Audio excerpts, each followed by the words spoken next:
episode Satria Madangkara.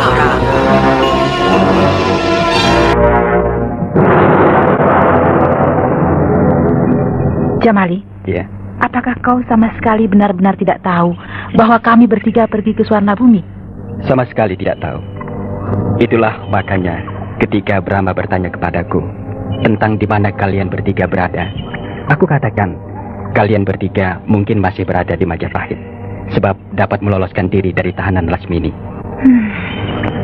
Mudah-mudahan Kakang Brahma tidak melalui jalan angkasa, tapi melalui jalan darat. Dari Pagaruyung ke Dharmasraya, lalu ke Jambi, terus ke Palembang, dan akhirnya ke Tuban. Dengan begitu, ada harapan bagi kita untuk bisa berjumpa di tengah perjalanan. Seandainya Kakang Brahma menempuh jalan darat, pasti akan berpapasan dengan kita. Bahkan seharusnya kita sudah berjumpa, sebab Jamali saja yang belakangan pulangnya bertemu dengan kita. Jadi aku yakin Kakang Brahma tidak berjalan melalui jalan darat. Iya.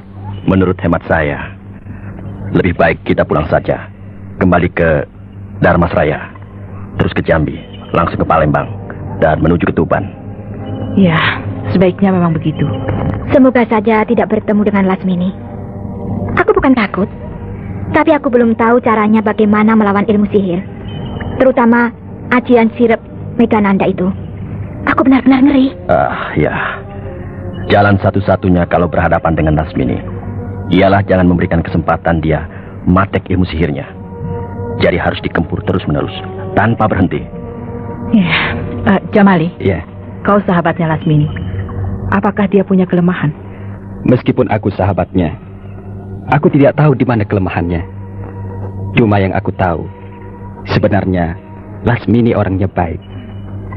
Tetapi karena terlalu sakit hati terhadap Brahma, lalu berusaha sekuat tenaga mencari ilmu yang bisa mengalahkan Brahma, akhirnya ia terjerumus ke dalam ilmu sihir. Itulah yang membuat Lasmini seolah-olah dia perempuan jahat. Padahal kurasa tidak begitu. Aku sendiri sudah berusaha untuk menyadarkannya bahwa kematian tunangannya, yaitu Tumenggung Bayan, adalah sudah merupakan suratan takdir. Tetapi apa boleh buat, Lasmini tidak mau mengakui itu. Dia tetap pada pendiriannya bahwa Brahma yang bersalah. Jadi, ya, serba salah. Apakah ada kemungkinan Kakang Brahma meneruskan petualangan untuk mencari Lasmini? Maksudnya akan menyadarkan Lasmini. Sebab aku tahu benar sifat Kakang Brahma. Dia sangat menyesal telah membunuh tunangan Lasmini. Tapi selama yang kita dengar dan kita lihat, Kakang Brahma tetap teguh pada pendiriannya bahwa Tumenggung Bayan memang sudah sewajarnya dihukum mati. Tapi siapa tahu di dalam hati kecilnya Kakang Brahma terselip perasaan menyesal. Sebab kita tahu Kakang Brahma orangnya tidak tegaan, mudah merasa kasihan pada orang yang menderita. Nah, Lasmini boleh dikatakan menderita, hatinya hancur. Maka disinilah Kakang Brahma dihadapkan kepada dua perasaan yang bertolak belakang. Di satu pihak menjalankan prinsipnya sebagai seorang raja. Di pihak lain, jiwa pendekarnya dituntut untuk tidak membuat orang lain sengsara. Nah, aku tidak tahu Kakang Brahma akan menuruti yang mana. Kakang Brahma seorang raja yang agung, arif dan bijaksana. Kakang Brahma akan tahu jalan mana yang akan ditempuhnya. Rai Mantili, kau adik kandung Kakang Brahma. Aku adalah istrinya. Kita sama-sama merasa bangga memiliki orang yang kita cintai seperti Kakang Brahma. Tapi ingat Rai, Kakang Brahma bukan dewa. Dia tetap manusia biasa. Memang betul Kak Harnum. Kakang Brahma sebagai manusia biasa tidak luput dari kesalahan-kesalahan dan kekilafan. Tapi Kakang Brahma memiliki kelebihan yang jarang dimiliki oleh manusia kebanyakan. Nah, hal itulah yang membuat dirinya menjadi manusia yang mumpuni, manusia yang luhung dan sidik paningal. Ya, Kak Harnum dan Rai Mantili, kalau kita membicarakan Kakang Brahma, tidak akan habis 7 hari 7 malam. Sebab untuk bisa mengetahui rahasia Brahma, sama dengan sukarnya seperti mencari sebatang jarum di dalam tumpukan jerami. Contohnya saya. Pertama kali saya kenal dengan Brahma, waktu itu dalam suasana pemberontakan, perang kemerdekaan merebut tanah air Madangkara dan mengusir penjajah. Waktu itu, aku adalah seorang juragan seorang saudagar besar. Dan aku menganggap Brahma sebagai adikku. Dan Brahma menyebut aku Juragan Gotawa. Kemudian berubah menjadi Kakang Gotawa. Dan aku menyebutnya adik Brahma. Selanjutnya saudara Brahma. Ya, benar. Saya masih ingat waktu itu. Kakang Brahma kalau memanggil Kakang Gotawa dengan sebutan Kakang Gotawa. Tapi lama-lama sebutan Kakang itu hilang dan hanya menyebut Gotawa saja. Ya, aku tidak tersinggung dan tidak merasa direndahkan. Karena apa? Karena pelan-pelan tapi pasti wibawa Brahma muncul. Pamor Brahma melebihi pamorku. Sehingga seluruh pejuang kemerdekaan menyebutnya sebagai sang pemimpin. Maka aku pun segera sadar bahwa dialah sebenarnya sang pemimpin dan bukan aku. Dan ketika perjuangan kita berhasil, maka Brahma menjadi raja dan aku pun menjadi patih. Waktu berjalan terus dan ilmu yang dimiliki Brahma semakin tinggi dan banyak. Maka aku pun minta agar aku diangkat menjadi muridnya. Kemudian jadilah aku sebagai murid Brahma. Maka sejak itu aku menyebutnya guru dan Brahma menyebut aku murid. Ya, memang lucu. Hubungan antara Kakang Brahma dan Kakang Gotawa memang agak aneh. Menjadi berbalik-balik. Dulu Kakang Gotawa sebagai kakak angkat Kakang Brahma.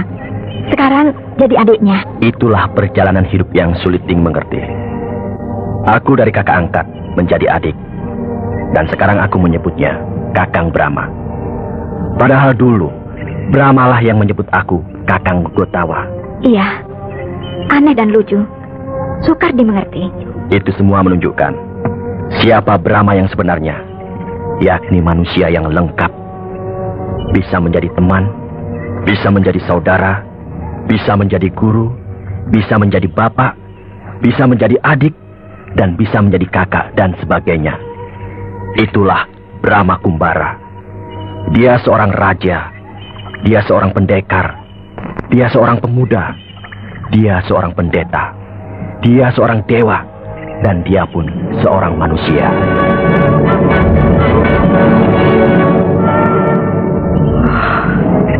Terima kasih, Rai Gotawa. Aku yang sekian tahun menjadi istrinya, baru sekarang hatiku terbuka. Meskipun baru sekilas, sekarang aku sudah dapat melihat dan mengerti siapakah Brahma Kumbara itu. Marilah adik-adikku, kita pulang ke Padangkara.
Kita meronda, tapi tak sebuah kapal pun yang lewat. Iya, biasanya paling lama 2 hari ada kapal yang lewat. Barangkali orang sudah tahu semua bahwa di perairan Selat Malaka ini sering dirompak. Tapi kita kan tidak merompak. Kita hanya menyuruh mereka untuk singgah di pelabuhan kita. Jadi tidak ada alasan untuk takut berlayar di Selat Malaka ini. Tapi meskipun begitu, mau tidak mau mereka itu merasa dirugikan. Dan kau tahu itu sendiri. Para pedagang itu amat pelit. Rugi sedikit saja, tidak mau dia. Itu terserah mereka. Dan lantas mereka mau lewat mana? Kalau tidak mau lewat di Selat Malaka ini, silakan. Untuk tidak lewat ke sini, malah mereka akan menjadi lebih rugi berlipat ganda. Betul.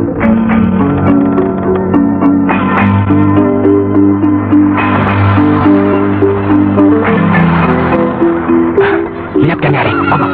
Apakah kita tidak sedang bermimpi? Seorang gadis terapung-apung di tengah laut. Dengan hanya mempergunakan sebilah papan kecil.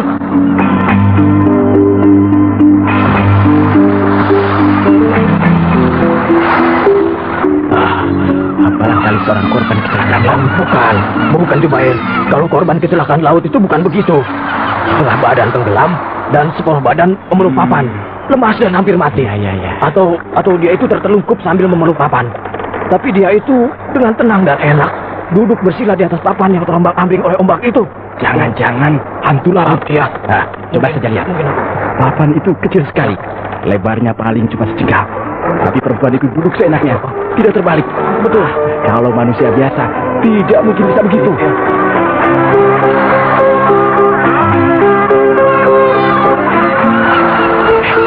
Lihat ke sini. Papan itu meluncur cepat sekali. Seperti ikan buntut melesat menuju kita. Iya.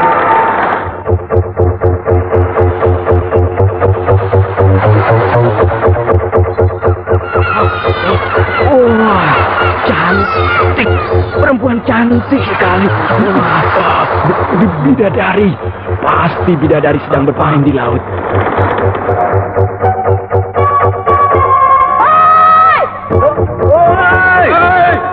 Kalian punya nasi? Hah? Nasi? Lekas jawab. Kalian punya nasi? Punya. Banyak. Bisa. Boleh. Tali. Cepat lemparkan tali. Orang itu mau naik perahu kita. Ayo, cepat.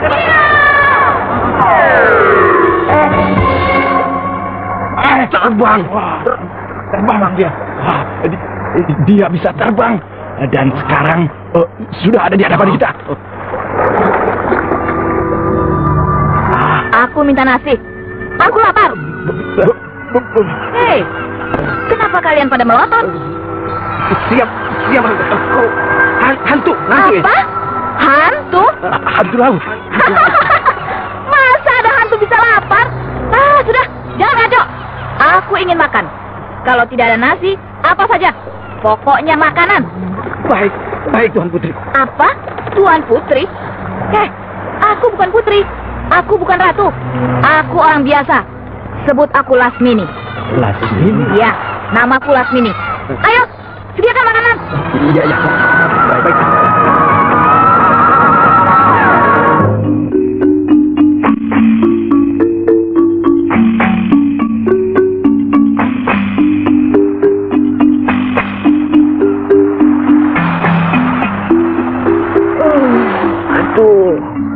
Perutku sampai keras.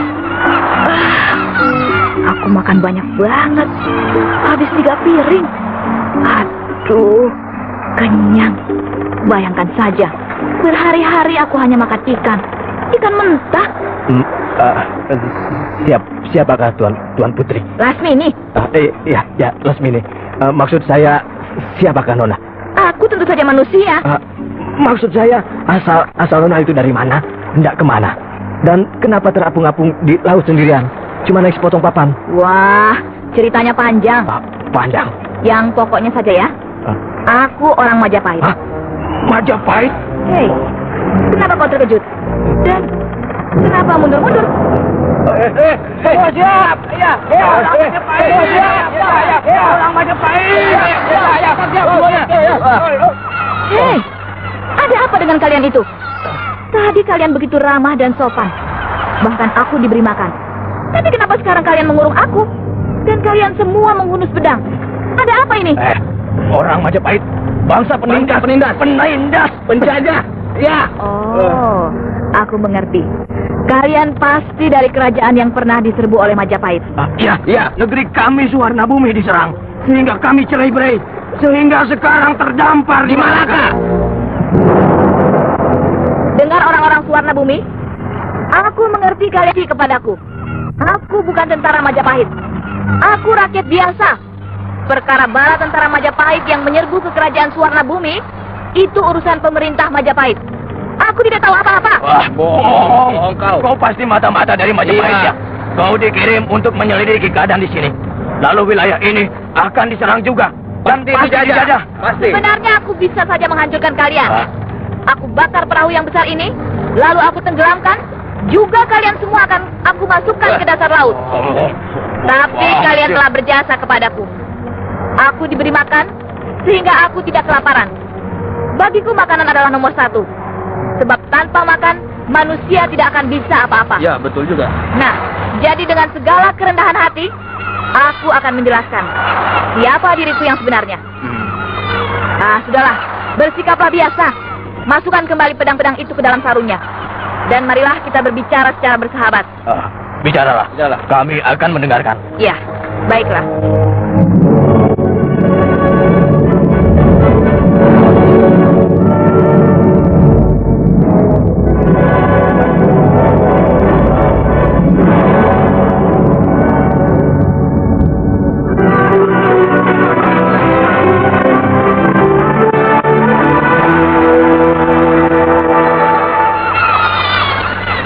Aku sampai terdampar ke sini karena aku dikejar-kejar oleh tentara Majapahit. Dikejar tentara Majapahit? Iya. Perkaranya begini. Suamiku berkelahi dengan seorang bangsawan keraton. Suamiku kalah dan mati. Aku balas dendam. Bangsawan itu aku bunuh. Iya. Maka jadinya aku dikejar-kejar tentara Majapahit. Aku melarikan diri karena terus terang aku tidak berani melawan kepala tentara pasukan khusus yang mengejar aku. Sebab dia sangat sakti. Namanya Brahma. Ya, nah, begitulah ceritanya. Apakah ceritamu itu bisa dipercaya, Lasmini? Tunjukkan, di mana di daerah sini ada tentara Majapahit. Aku bunuh semuanya. Asal jangan dengan Brahma. Aku tidak berani. Ilmunya terlalu tinggi. Lalu sekarang kau mau kemana? Kemana saja. Pokoknya tidak ke Majapahit. Kau akan aku bawa menghadap kepada rajaku, Tuanku Parameswara. Raja Kerajaan Suwarna Bumi? Bukan, tapi Raja Kerajaan Malaka.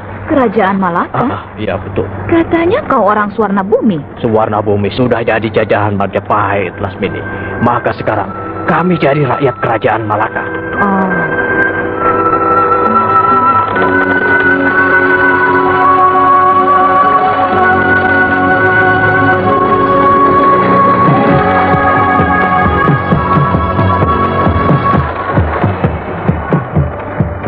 Apakah kalian tentara laut Kerajaan Malaka? Sehingga mondar-mandir berlayar di Selat Malaka ini?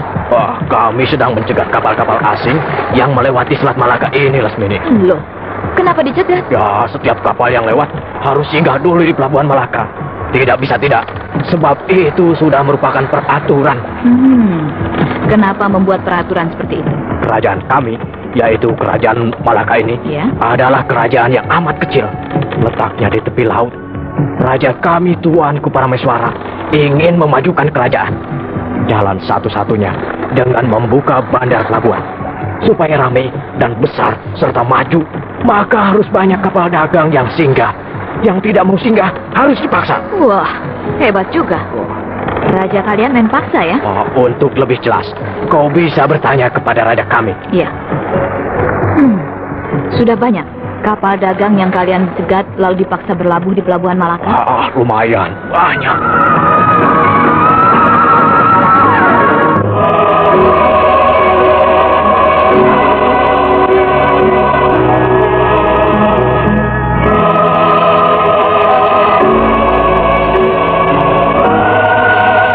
Daulat Tuanku Baginda Parameswara.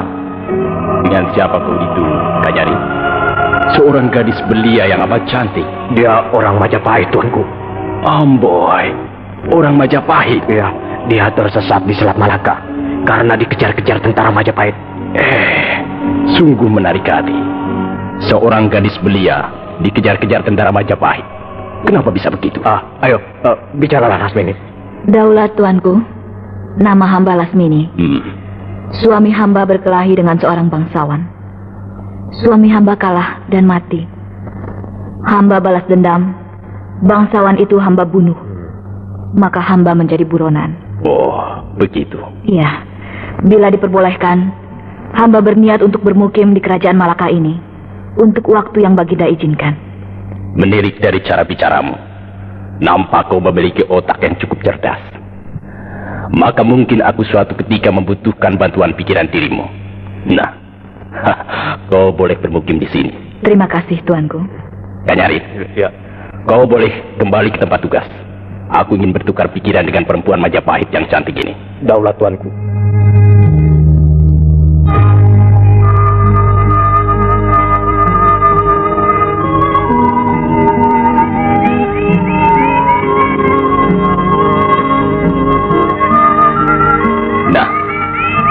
kita berada di puncak sebuah bukit, sehingga kita bisa melihat pemandangan yang terhampar di bawah sana. Iya, tuanku. Kau lihat hamparan di bawah sana itu? Sekumpulan rumah-rumah penduduk. Iya, saya melihatnya. Ya, itulah kerajaan Malaka. Sekumpulan rumah-rumah penduduk yang tidak seberapa banyak itu. Betapa kecilnya kerajaan Malaka itu. Dulu lebih kecil lagi. 3 tahun yang lalu, daerah itu hanyalah merupakan sebuah kampung nelayan yang kecil. Karena letaknya yang sangat baik, yaitu di tepi pantai, yang berada di sebuah selat yang sempit, maka kampung nelayan itu akan aku rubah menjadi sebuah kerajaan yang memiliki sebuah bandar pelabuhan laut yang besar dan megah. Apakah tuanku asli orang sini? Bukan. Aku orang Suwarna.